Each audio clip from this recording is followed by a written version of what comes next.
नमस्कार आदाब, मैं हूं जावेद हुसैन। एक बार फिर मैं आपके साथ रूबरू हो रहा हूं और इस वक्त एक बेहद खास चर्चा के साथ, जो चर्चा इतना खास है कि जिसका असर दिल्ली के सत्ता के गलियारों से लेकर बिहार के सत्ता के गलियारों तक और खास तौर से बिहार के एक जिला सिवान के पे खासा असर पड़ रहा है, जहां पर सबसे ज्यादा असर पड़ रहा है तो एम वाई समीकरण पर, यानी कि इसका सीधा असर आरजेडी पर हो रहा है। ऐसा क्यों हो रहा है और ये बेहद खास क्यों है ये चर्चा, इस बारे में हम आपसे बात करेंगे। और अभी हाल के दिनों में जो मामला हुआ है उसी चर्चे को लेकर, यानी उसी चर्चा को लेकर हम आपसे बात कर रहे हैं। मोहम्मद शाहबुद्दीन, जो कि अब इस दुनिया में नहीं है। 1 मई को 12:39 के आसपास दिल्ली के डीजी तिहाड़ जेल ने मीडिया को यह जानकारी दी थी कि मोहम्मद शाहबुद्दीन कोविड संक्रमित होने से उनकी मौत हो गई है। और उसके बाद दिल्ली से लेकर बिहार और बाकी दूसरे राज्यों में भी जो मोहम्मद शाहबुद्दीन के समर्थक और जो उनके परिवार के लोग हैं, यूं मानो कि जैसे पूरा सन्नाटा फैल गया।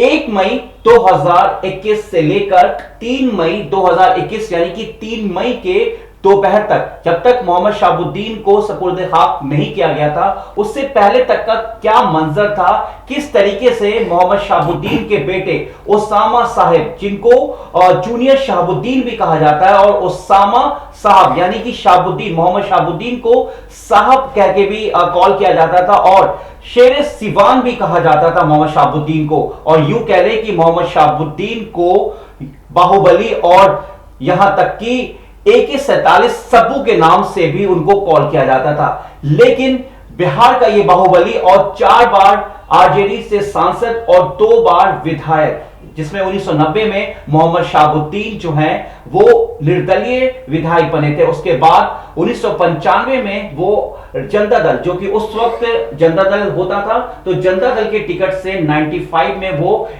एक बार दोबारा इलेक्शन उन्होंने चुनाव लड़ा। उसके बाद वो बन गया विधायक, और उसके बाद से वो सीधा लालू प्रसाद, जो कि उस वक्त बिहार के एक बहुत बड़े नेता, एक मास लीडर के तौर पर थे जनता दल के, उसके बाद वो उनसे कनेक्ट हो गए।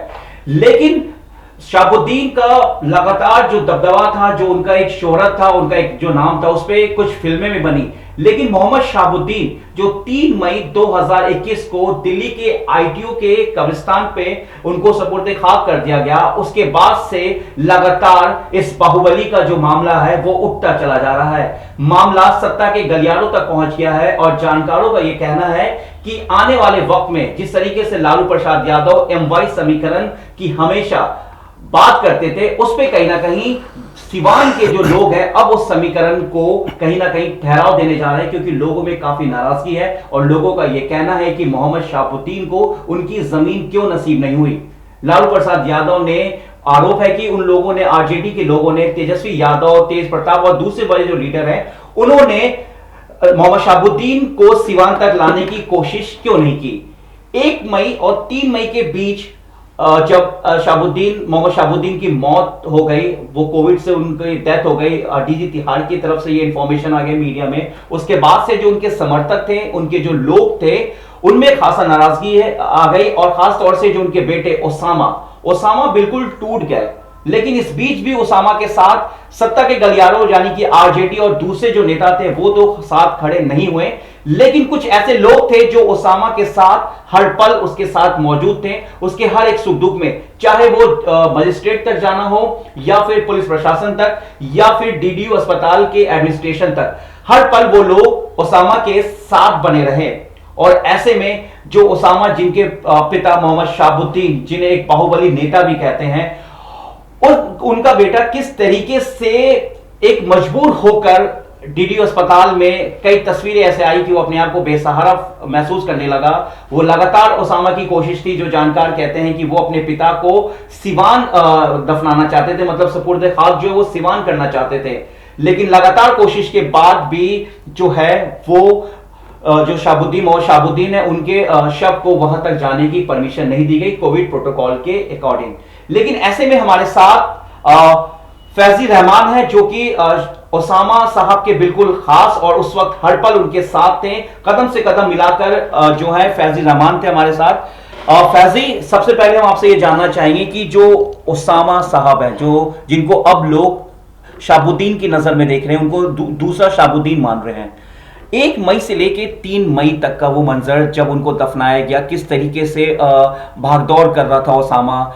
कई खबरें आई कि उसके नाम का फर्जी ट्विटर अकाउंट हैंडल खोल दिया गया। उसके बाद ओसामा हर लोगों को अप्रोच कर रहा था मदद के लिए कि जो उसकी मदद करे। लेकिन ऐसे में अमानतुल्लाह खान जो कि वक्फ बोर्ड चेयरमैन हैं और दिल्ली के विधायक भी हैं ओखला से, और इमरान प्रतापगढ़ी जो कि एक मशहूर शायर भी हैं और नेता भी हैं, वो सिर्फ वहां पे दिखाई दिए। तो फैजी आप बेहद करीब थे, तो वो मंजर क्या है वो हम आपसे जानना चाहेंगे। आप अपने जुबां में जो आपने देखा वो अपने जुबां में बयां कीजिए कि किस तरीके से ओसामा अपने आप को अकेला महसूस कर रहा था। कई ऐसे जो लीडर्स हैं, पप्पू यादव हो, असदुद्दीन ओवैसी हो, या जो भी टॉप के लीडर्स, हर किसी का कॉल आपके पास भी आ रहा था। क्या था वो मंजर फैज? शुक्रिया जावेद भाई। जैसे हम लोगों को पता चला कि 23 अप्रैल को हॉस्पिटल में उनको कोविड वार्ड में डाल दिया गया है और उनको कुछ इंजेक्शन जो कि हॉस्पिटल में अवेलेबल नहीं है उसके लिए कि बाहर से इंजेक्शन ला के देने के लिए बताया गया। वो इंजेक्शन बेसिकली उस टाइम में दिल्ली में मिल नहीं रहा था, फिर भी ओसामा और उनके एक भाई और हम लोग मिलके सारे ढूंढ के जैसे भी करके अवेलेबल करा के हम लोग रात के 2 बजे जाके हॉस्पिटल में हमने इंजेक्शन दिलवाया। उसके बाद रेगुलर हम हॉस्पिटल के बाहर ही खड़े रहते थे, हॉस्पिटल में ही रहे। जो भी डॉक्टर से, जो वहाँ के सीएमओ हैं, उनसे बातचीत हुई और तबीयत 2-3 दिन तक नॉर्मल थी, नॉर्मल आईसीयू में थे। अचानक 27 तारीख को उनकी तबीयत ज़्यादा खराब हुई, उनको वेंटिलेटर पर डाल दिया गया। उसके बाद लगातार उनकी तबीयत और दिन प्रतिदिन खराब होते गई। उसके बाद 1 तारीख को 12:40 पे उनका इंतकाल हो गया। बीच में 1 तारीख को सुबह 8:30 बजे मीडिया में यह खबर फैल गई कि उनका इंतकाल हो गया है, जिसका खंडन मैंने खुद अपने फेसबुक लाइव से किया कि नहीं, अभी वो वेंटिलेटर पे है और वो ठीक, उनकी सांस चल रही है। मगर उनका इंतकाल हो गया 12:40 पे 1 मई को। रहमान, मैं आपसे ये जानना चाहूँगा कि 1 मई जब आधिकारिक तौर पर तिहाड़ जेल के जो डीजी हैं संदीप गोयल, उनकी तरफ से मीडिया को ये जानकारी दी गई कि जो अस्पताल यानी कि डीडी हॉस्पिटल की तरफ से ये इंफॉर्मेशन दी गई है डीजी तिहाड़ प्रशासन को कि मोहम्मद शाहबुद्दीन की डेथ हो गई है। हालांकि उससे पहले यानी कि 30 अप्रैल और 1 मई 10:30 बजे तक लगातार सोशल मीडिया पे ये खबर तेजी से आग की तरफ फैल गई कि मोहम्मद शाहबुद्दीन अब इस दुनिया में नहीं रहे। हालांकि आधिकारिक तौर पे 12:39 यानी कि 12:40 के आसपास ये डिक्लेयर किया गया। लेकिन ये जो मंजर था, कितनी जद्दोजहद करनी पड़ी आप लोगों को, क्योंकि परिवार के बेहद आप करीब थे, हर पल ओसामा के आप करीब थे। ओसामा ने उस वक्त क्या वो महसूस कर रहा था और आप क्या इस बीच क्या बातें हुई आपसे, मतलब किस तरीके की चीजें, एक बाहुबली, एक सांसद का बेटा किस तरीके से अपने आप को मतलब बिल्कुल बेसहारा महसूस कर रहा था? देखिए, उनका इंतकाल जो हुआ 12:40 में, उस वक्त हम मौजूद थे हॉस्पिटल के सीएमओ के रूम पे और सीएमओ से हम बात ही कर रहे थे, तभी पता लगा कि अब जाके इंतकाल हुआ है। वो ओसामा जो है वो शाहबुद्दीन का बेटा है, वो नॉर्मल टूटने वाला लड़का नहीं है। हाँ, पिता का निधन होने के बाद कोई भी टूट जाता है, वो भी अंदर से टूटा, लेकिन बाहर से कहीं हमें दिखाने को नहीं मिला कि वो टूट गया है। और उसके बाद जो मरने के बाद जो हॉस्पिटल की प्रक्रिया होती है वो हम लोगों ने स्टार्ट किया और उसमें 1 घंटा लगा। उस प्रक्रिया हॉस्पिटल का कंप्लीट होने के बाद जब हॉस्पिटल ने अधिकारी ने बोला कि सीजीएम कोर्ट से एमएम आएंगे और डेड बॉडी को देखने के बाद वो डिसाइड करेंगे कि क्या होगा, तो वो 1 बजे के बाद से लेके शाम के 7:30 बजे तक हम लोग हॉस्पिटल के अंदर बाहर करते रहे, वेट करते रहे। तब जाके 7:30 से 8 बजे वो आए और उन्होंने ओसामा का बयान लिया और बयान लेने के बाद कल का उन्होंने ऑर्डर दिया कि कल पोस्टमार्टम करने के लिए। तब जब कल होकर के हम 2 तारीख को सुबह में वहां पहुंचते हैं और हॉस्पिटल के डॉक्टर से, क्योंकि 2 मई को 1 तारीख को जब 8 बजे एमएम आए थे मजिस्ट्रेट और उन्होंने जब ये किया कि पोस्टमार्टम करने के लिए, तब डॉक्टर हॉस्पिटल के जा चुके थे। तो फिर नेक्स्ट डे का हो गया कि 2 तारीख को इनका मॉर्निंग में पोस्टमार्टम होगा। फिर जब हम 2 तारीख को 10 बजे हम लोग वहाँ हॉस्पिटल के मॉर्चरी में पहुंचे, वहाँ डॉक्टर से जाके मिले, तो डॉक्टर ने हमें बताया कि ये कोरोना पॉजिटिव थे और जो प्रोटोकॉल है इंडियन गवर्नमेंट का और दिल्ली गवर्नमेंट का कि कोरोना पेशेंट का पोस्टमार्टम नहीं होता है। तो इस वजह से उनका वो दिन पूरा दिन हम लोग वहीं मॉर्चरी के बाहर बैठे रहे। 1 मई की बात कर रहे हैं? 2 मई की बात। जी जी जी, लगातार हम बैठे रहे और इंतज़ार करते रहे कि मतलब अब वो उन्होंने डॉक्टर ने बोला कि जज जो है फिर वो डिसाइड करके बताएंगे कि होगा या नहीं होगा, पोस्टमार्टम होगा कि नहीं होगा। फिर उसी दिन रात को 10 बजे सीजीएम कोर्ट से ऑर्डर आता है कि कल मतलब 3 तारीख को 3 मई को पोस्टमार्टम होगा। फिर नेक्स्ट डे कल 3 तारीख को सुबह में 10-11 बजे से पोस्टमार्टम की प्रक्रिया शुरू हुई। प्रक्रिया शुरू होने के बाद वो 1 बजे तक पोस्टमार्टम कंप्लीट हुआ। उसके बाद फिर आप लोग ने भी देखा होगा, मीडिया में भी देखा होगा कि वो ओसामा और शहाबुद्दीन साहब की वाइफ हिना साहब चाहती थी कि उनका शरीर जो है वो सीवान ले जाया जाए, वहीं उनकी मिट्टी हो दफन वहीं किया जाए। मगर जो दिल्ली गवर्नमेंट का प्रोटोकॉल है कि कोविड पेशेंट अगर कोई कोविड पॉजिटिव है तो उसको दिल्ली में ही दफन किया जाता है। तब उन्होंने एक डिमांड किया था कि कम से कम दिल्ली में अगर है तो शाहीन बाग हमें दे दिया जाए, शाहीन बाग कब्रिस्तान, दिल्ली के शाहीन बाग कब्रिस्तान में किया जाए। तब उन्होंने मना, वहाँ जो ये थे पुलिस प्रशासन थे, उन्होंने कहा कि कोरोना का प्रोटोकॉल में कोविड प्रोटोकॉल के अकॉर्डिंग ही हम जो है उनका मिट्टी जो है आईटीओ कब्रिस्तान में करेंगे। रहमान साहब, जब मोहम्मद शहाबुद्दीन को तिहाड़ जेल से डीडीयू अस्पताल में दाखिल कराया गया, एडमिट कराया गया 20 तारीख को, जो आधिकारिक तौर पे कहा गया, तो क्या उससे पहले ये जानकारी कि 20-25 दिनों तक जब वो तिहाड़ जेल में थे तो इस बीच किसी भी कैदी को, चाहे वो छोटा राजन हो या दूसरे कैदी हो, उनको नहीं मिलने दिया गया? एम्स में भेजा जा रहा है तो कोई भी सवाल पूछेगा, मैं शहाबुद्दीन हूँ, ये नाम सुनने के बाद लोगों में एक अलग सी ताकत, लोग कहते हैं, लोग ये भी कहते हैं कि शहाबुद्दीन न हिंदू के थे न मुसलमान के थे, वो सब के लिए थे। मोहम्मद शहाबुद्दीन एक बहुत बड़ा नाम, लेकिन 3 मई को शाम के वक्त उनको दिल्ली के आईटीयू में सुपुर्द खाक कर दिया गया।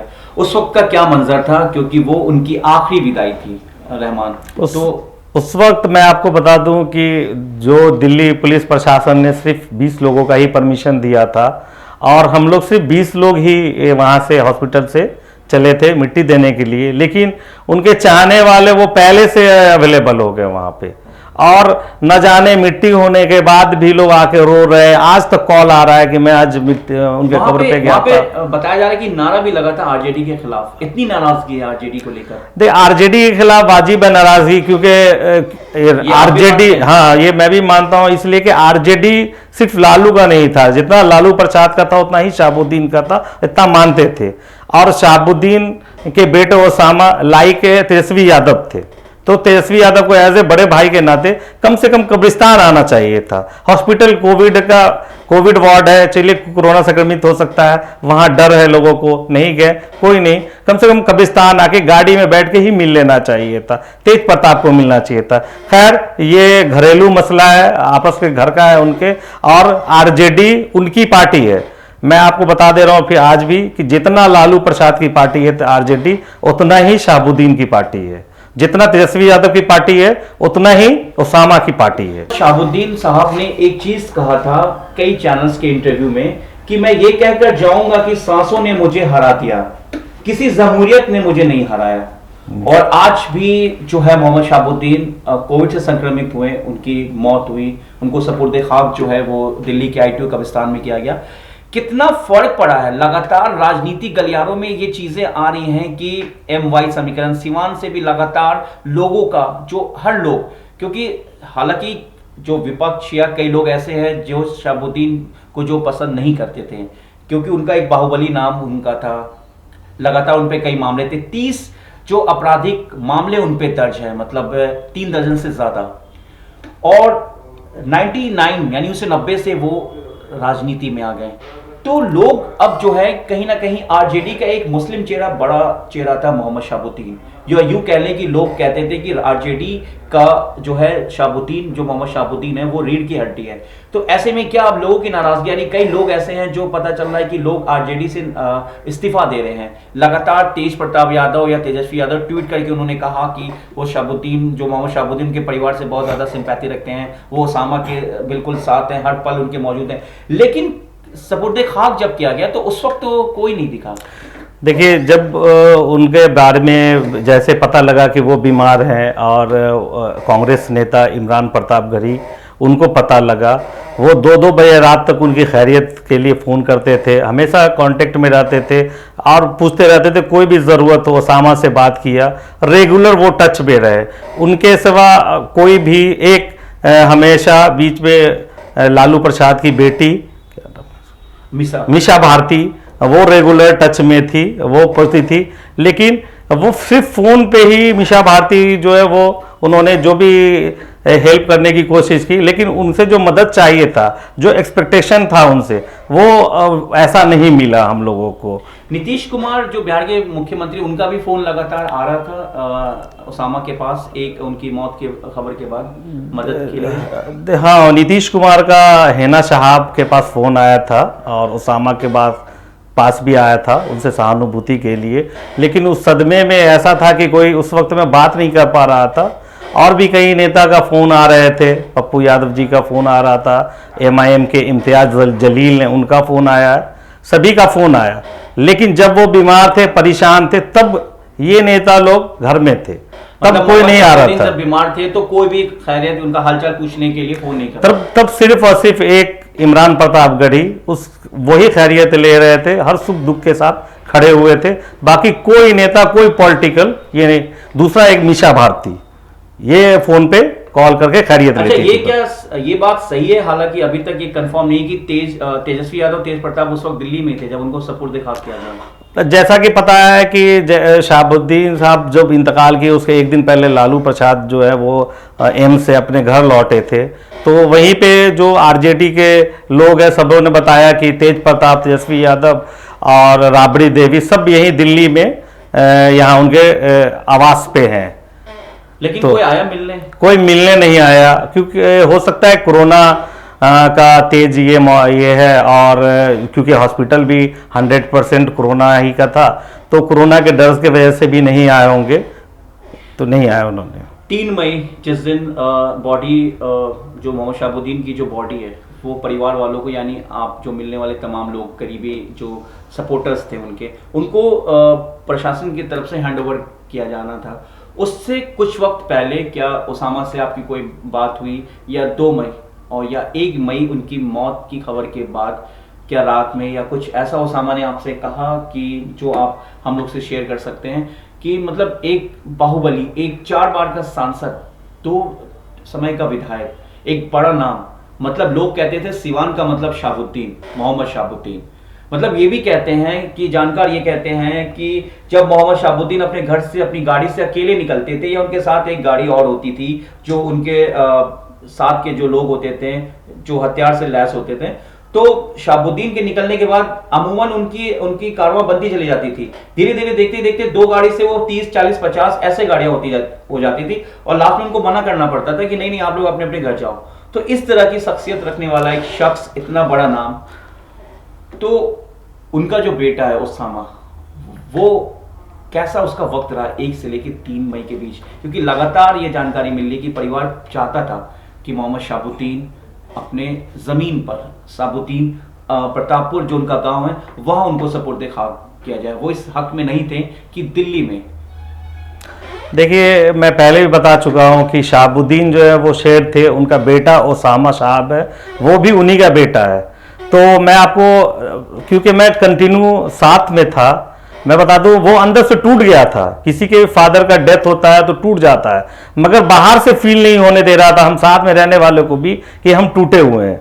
वो नॉर्मल रह रहा था, नॉर्मल प्रक्रिया, जैसे एक फादर के मरने के बाद बेटा को हॉस्पिटल में जो प्रक्रिया, जो मुसीबतें झेलनी होती है, वो था। हमें परेशानी हो रही थी क्योंकि एक जो 4 बार के सांसद, 2 बार के विधायक, उनके डेथ बॉडी को और 3-3 दिन एक मॉर्चरी में रखा जा रहा है। तो एक नॉर्मल इंसान का क्या हो रहा है, या नॉर्मल इंसान का तो कोई देखने वाला, कोई सुनने वाला नहीं है। हिना साहिब से कोई बात हो पाई या उन्होंने कुछ कहा, ऐसी कोई मतलब आप शेयर कर सकते हैं, या उन्होंने अपने बेटे को समझाया या कुछ एक दिलासा, क्योंकि एक माँ है, सांसद की पत्नी होने के साथ साथ वो एक माँ भी है, और ओसामा एक सांसद के बेटे होने के नाते उनकी माँ भी लोकसभा कैंडिडेट रह चुकी, उम्मीदवार रह चुकी हैं, तो वो एक बेटा थे, तो क्या एक माँ ने क्या कहा अपने बेटे नहीं, हिना साहब से तो, क्योंकि जैसे ही हमारे इस्लाम के शरीयत में है कि अगर शौहर इंतकाल हो जाते हैं तो औरत इद्दत में चली जाती है,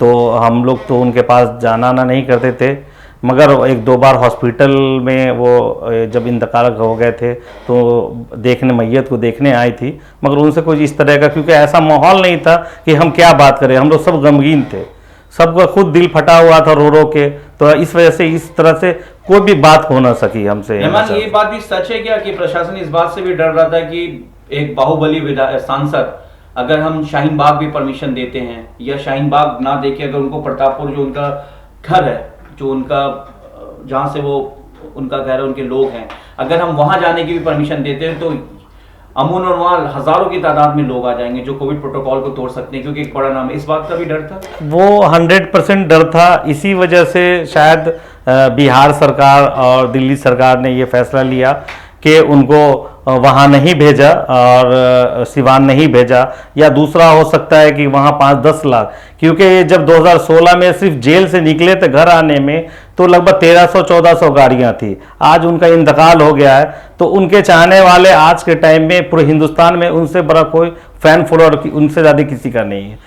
उनके समर्थक अब नाराज क्यों हो रहे हैं? वो क्यों MY समीकरण पे सीधा वार कर रहे हैं? वो क्यों कह रहे हैं कि वो आरजेडी के रवैये से नाराज हैं? वो क्यों कह रहे हैं कि लालू यादव या उनके बेटों ने ठीक नहीं किया? मतलब किस बात की नाराजगी है? देखिए, उनका समर्थन की नाराजगी जायज है। उनका था कि कम से कम तेजस्वी यादव या तेज प्रताप यादव हॉस्पिटल में आ जाते।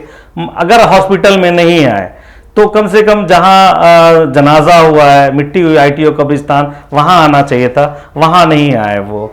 लेकिन फ़ोन पे जिस दिन उनकी मिट्टी हो रही थी, मैं खुद गवाह हूँ, लालू जी का लगातार हर आधे घंटे पे फ़ोन आ रहा था। रेगुलर कैसे कर रहे हैं? उन्होंने दिल्ली के कमिश्नर से भी बात किया, शायद उनकी नहीं सुनी जा रही हो। लालू यादव ने खुद दिल्ली पुलिस कमिश्नर से बात की? हाँ, वो दिल्ली किस मामले को लेकर? ये जो पोस्टमार्टम होने के बाद जो कब्रिस्तान जो जनाजा को रोक रखा था, इस वजह से कि वो लोग चाह रहे थे कि फिर दूसरा कोई कब्रिस्तान जो दीनदयाल उपाध्याय हॉस्पिटल के साथ में है, उत्तम नगर के तरफ, उधर ले जाने के लिए दिल्ली पुलिस चाह रही थी।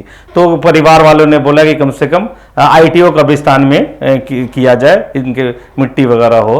तो इस रिगार्डिंग लालू प्रसाद जी भी लगातार फोन पे थे, मैं गवाह हूं उसका, मेरे सामने ही बात हो रही थी। लालू प्रसाद यादव के अलावा और किन किन पार्टी के बड़े लीडर्स का फोन आया और क्या क्या मतलब लोगों ने सपोर्ट किया या क्या कहा? बदरुद्दीन अजमल जो है आसाम के, उनके पार्टी के दिल्ली प्रदेश से आए हुए थे, कुछ MIM के आए हुए थे, कांग्रेस के इमरान प्रतापगढ़ी तो फर्स्ट डे से का भी नाम बता रहे थे कि असदुद्दीन ओवैसी का भी फोन आया था। असदुद्दीन ओवैसी का आया था, और दूसरा इम्तियाज MP महाराष्ट्र के जो है इम्तियाज जलील का, उनका भी 2 बार 3 बार फोन आया था। तो सब मतलब फोन पे ही बात कर रहे थे नॉर्मली। लेकिन लालू जो है, वो लालू प्रसाद यादव जी वो एक्टिव थे, लेकिन हो सकता है कि उनसे ना हो पाया हो या उनकी पुलिस ने नहीं सुनी हो, वो अलग है। लेकिन नाराजगी क्यों है लोगों में, सीवान के लोगों में खासतौर से, या जो दूसरे मुस्लिम्स जो हैं, कई ऐसे लीडर्स हैं जो बिहार के, जो उन्होंने इस्तीफा दे दिया इसके बाद? सीवान के लोग या बिहार के लोग इसलिए नाराज है कि ये जो शहाबुद्दीन साहब जो अब इस दुनिया में ना रहे, उन्होंने 17 साल एक कमिटमेंट जो लालू प्रसाद का था, जिसके वजह से उन्होंने आज तक पार्टी न छोड़ा और जेल में रहना पसंद किया, जबकि उनको नीतीश कुमार से और भी अदर पार्टियों से अच्छा ऑफर आया था कि आप मतलब आप बाहर आ जाइए, आप पार्टी छोड़ दीजिए, आपको ये पोस्ट दे देंगे, आपका केस हटा देंगे।